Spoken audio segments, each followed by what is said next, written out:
Après une année de coupe budgétaire de Donald Trump dans l'aide étrangère, quel est l'état de l'aide humanitaire?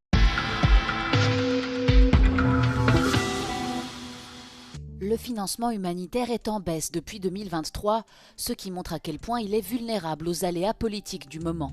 Le coup le plus dur porté aux dépenses à l'étranger a eu lieu en 2025 lorsque le secrétaire d'État américain Marco Rubio a annoncé que 83% des programmes de développement international de l'USAID seraient annulés.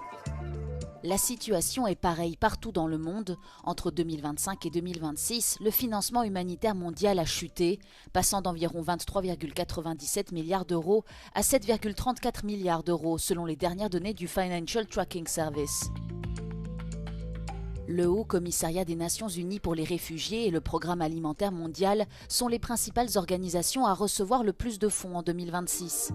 Actuellement, l'Union européenne et ses États membres représentent plus de 40% de l'aide au développement à l'échelle mondiale, tandis que les États-Unis en représentent 28,3%. La majeure partie de l'aide humanitaire européenne est destinée à l'Ukraine. Mais ces chiffres pourraient encore évoluer à mesure que l'Union européenne entame les négociations sur son budget pour la période 2028 à 2034. La partie du budget de l'Union européenne consacrée au développement, appelée Initiative Global Europe, devrait augmenter de 75%.